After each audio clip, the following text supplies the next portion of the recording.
Early in life, learn that you have to take the good with the bad. 'Cause without bad, there is no good. We all make mistakes, but it's about what you do after you make the mistake that makes you a man of integrity. When nobody's looking, how do you act? People just act as a defense mechanism.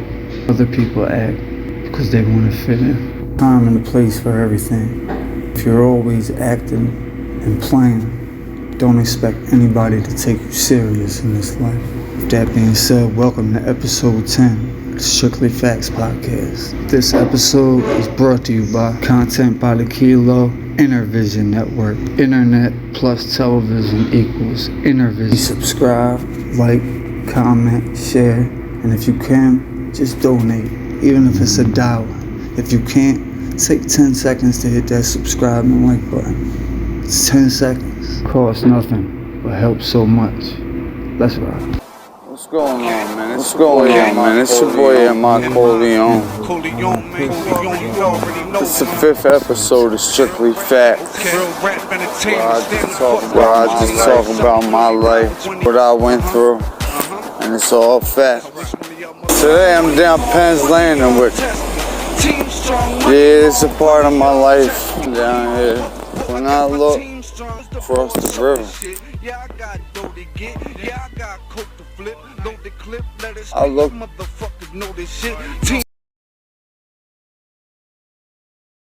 No way you should end up here because of child support or traffic violations. No way. You can never imagine what it's like until you've been in there. And if you have nobody advocating for you on the outside, they will hide you and you won't be found.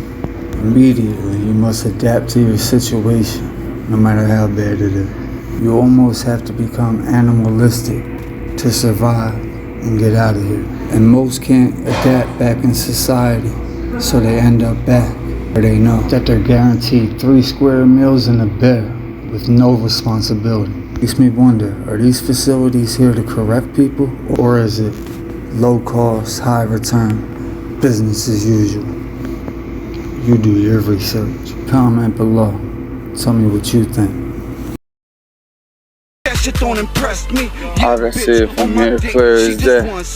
So whenever I'm feeling down, feeling like the world's got the best of me, I sit there, look across the river and remember, it can always be worse. And that helps me to be grateful for the little things in life.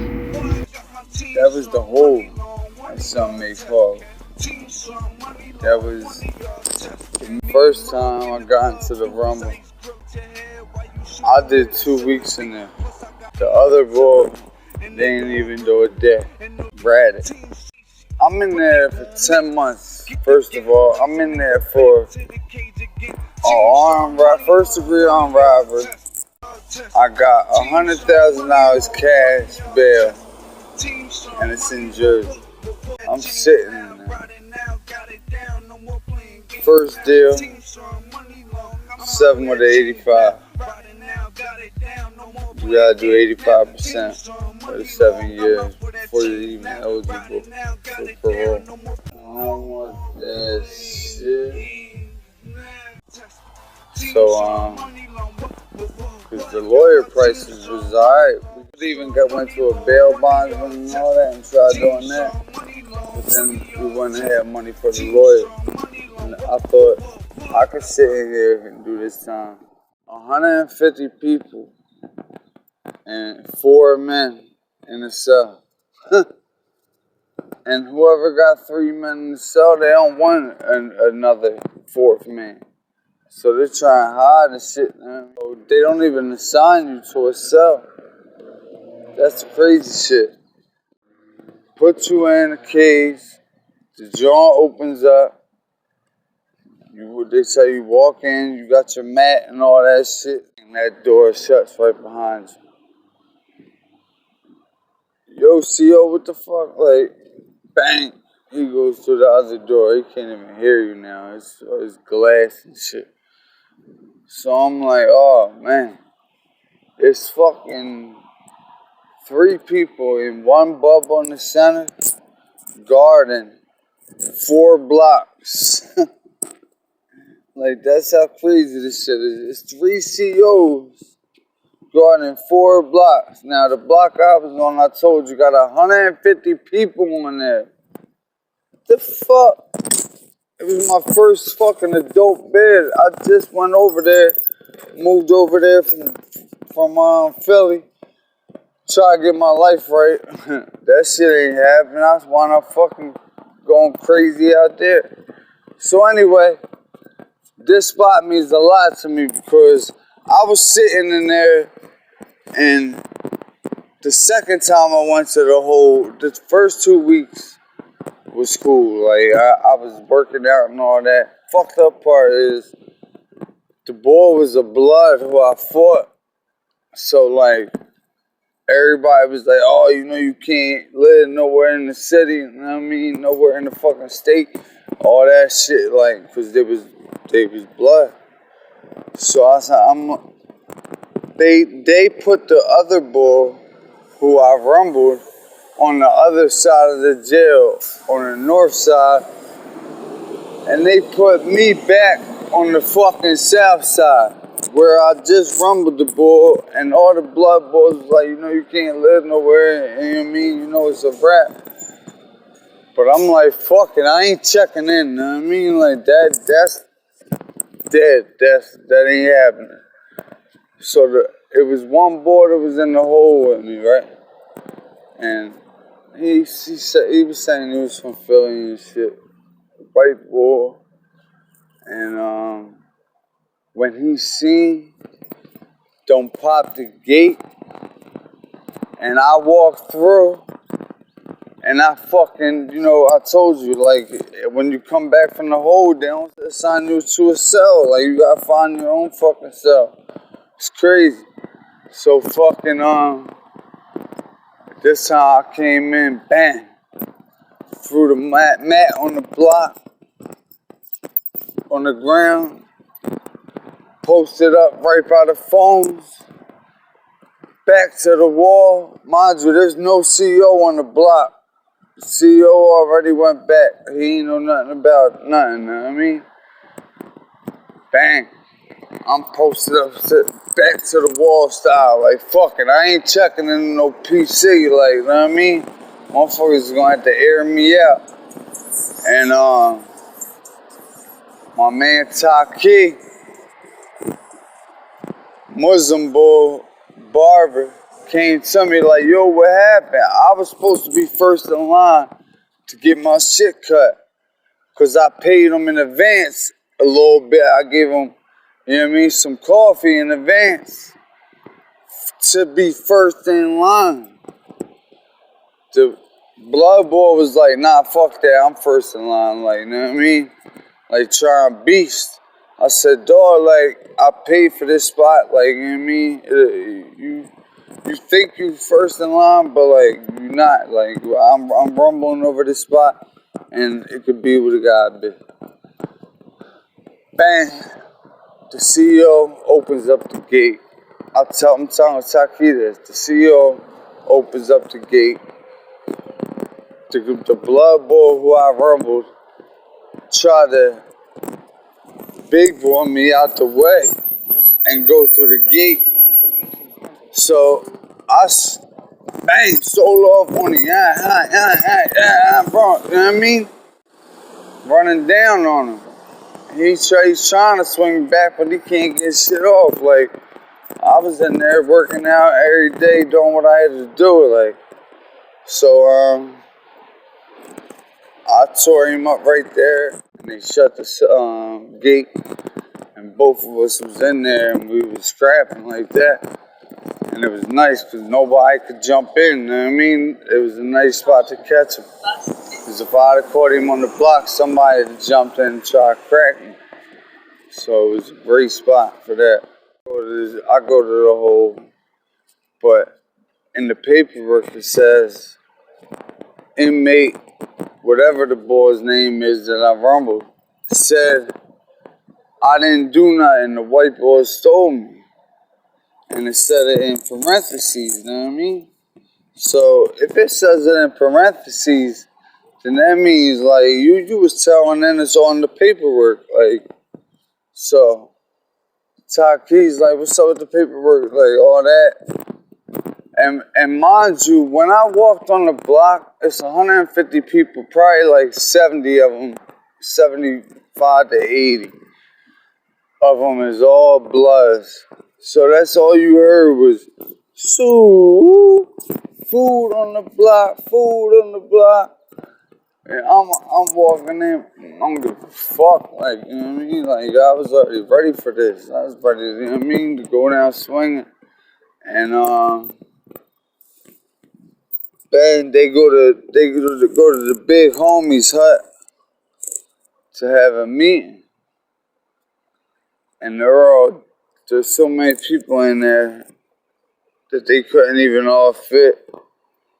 They had to fucking, like, stand outside the door, and, like, whoever had stain was, you know what I mean, in the room talking about what they was gonna do with me, how they was gonna handle it. Taki went in there with the paperwork. My Muslim homie Taki, who was the barber, he went in there with the paperwork. Bang, he shows him that it said the other bull wasn't going to be, you know what I mean? He didn't do no time in the hole. The other bull that rumbled, he didn't do no time in the hole. And he read it. He said, you know what I mean, the white boy stole me. And when the cops asked me, is that what happened? I said, yeah, like, this is what happened. You know what I mean? I wasn't going to say, nah, he stole me, because that had been ratting on him. So fucking, the big homie on the block comes to me, and what he said? He put the paperwork in my pocket, on my jumper, and because I was right by the phones. Boy Tim, shout out to Boy Tim, man. I hope he's still at least out of jail, still alive, because that gangbang shit is crazy. And this is back in 2007, 2008, that era. And I sat in that cell though over there, and I made this track. I was in there for 30 days the second time. Some boy Tim came to me at the end of that though and said, yo, like, you're good, you got the G-Pass, the homie's gonna get dealt with, we know he was snitching, everything's good. Bang, I moved into a cell and I was good the whole bit. You know what I mean? Even when I went downstate, you know what I mean, to prison, I was good the whole bit. So the second time I go, I fucked boy because he invited me to his private parts. You know what I mean? Something you don't never do with a man. And bang, I stole off on him, fucked him up. You know what I mean? And that was that. And they put me in a hole for 30 days because I tried to fight the case because I didn't think it was on camera. So I'm in this hole over there. It's a little ass window. You could never say it unless I had binoculars or some shit. But I could see it clear as day from right here. And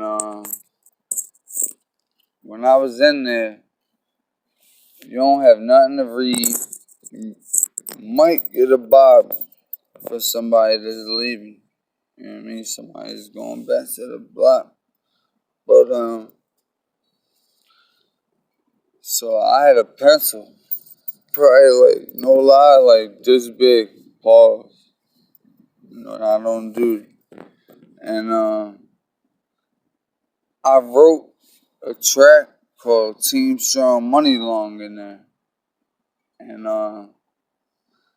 you know, I was like 2 weeks in. I was all fucked up because like you don't have no contact with the outside world. The only thing you could do is talk to people through the portholes. Like other people that's in the hole, it was probably like 30 people in the hole. And you'd be like, yo, E, what's up, you up, you sleep? And he come to the joint like, nah, man, you're bored as shit, man. This shit nutty. Like, that's how, you know what I mean? We talk. But the one night I came up on the pencil and I got a little bit of paper. And I wrote Team Strong Money Long. If you want, you can go look it up on YouTube, whatever, Google. Just put in M-i-Corleone, Team Strong Money Long. And I took everybody in the whole app of that jail that night with that song.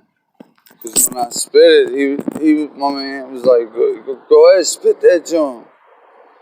So you gotta understand that's one of them tracks that when you spit it a cappella, you can hear the beat. Like I'm through the porthole with it, and even the CEOs was like, yeah, that shit, that joint. Everybody was telling me, run it back, run it back, run it back, all night long. So, matter of fact, for the rest of my stay in there, they always want to hear that shit. And all kind of new shit that I was writing with that little ass pencil. But that wound up being a lot of Let's Ride Volume 1, Volume 2, 3, and the best of M-i-Corleone Jones. But anyway, that mixtape, you know what I mean? They're floating around somewhere. It was on that Piff and all the time. But, you know, it's a new grind, new day. So I'm in the hole. I got my Team Strong Money Long, one of y'all test me. Team Strong Money Long, one of y'all test me. Team Strong Money Long, one of y'all test me. Team Strong Money Long, what? I got my Team Strong Money Long, honeys all feeling me. Me mug in the club, dudes ice grilling me. I'm shooting at your head while you shooting where the ceiling be. Plus I got a squad strapped with heavy artillery, and no all rope for me, and no all kill for me. Pitching out slugs like the bull Kurt Schilling be. Team Strong Money Long, one of y'all stop. Guaranteed you gon' bleed. You try to stop me, motherfuckers. No. I got my team. I fucked up a little bit there, but I got my Team Strong Money Long, one of y'all test me. Team Strong Money Long, one of y'all test me. Team Strong Money Long, one of y'all test me. Team Strong Money Long, what? I got my Team Strong Money Long, one of y'all test me. Team Strong Money Long, one of y'all test me. Team Strong Money Long, one of y'all test me. Team Strong Money Long, what? I got my Team Strong Money Long, haters all watching. Everybody wanna know when the album drop. Everybody clock, everybody wait. Can't nobody stop them, so everybody hating. I'm trying to stay patient, but they gonna make me. Get the scats goods in and go back in the cage again. Team Strong Money Long, wanna test me. Team Strong Money, go listen to that junk. Guarantee you gonna love that junk. It's on YouTube. It's on my Reverb Nation / M-i-Corleone. You can download it there for free. Matter of fact, I got like 50 songs up there you can download for free. You know what I mean? But all the new shit coming out is gonna be crazy. Just know that. Alright? And that's this segment, Strictly Facts. It's your boy M-i-Corleone.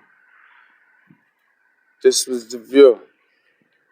I was look out that window for them 30 days, and this was the view while I was writing them rhymes. Looking at 95, just looking over here like I can't wait to get back over Philly. I snuck in my motherfucking headphones, but the batteries went there after like 2.5 weeks. But it's some hard times. because I was facing that hard bid. I wound up getting a 3 flat after I held out in court for about 7, 8 months. I went downstate when I had about 10 months in Camden County. And the rest of that story, I'll tell you on the next, or nah, not the next, because I got some other shit, but I'll tell you on another story, Strictly Facts with M-i-Corleone. Went a little bit long on this joint. Thank everybody for riding with me. You know, let's ride. I'm in there. I get into a rumble the first time. 2 weeks in the hole. First of all, that shit is crazy in there. When I first went in there, they didn't even. It was it was me and another boy. They was throwing on 5 South A. Back.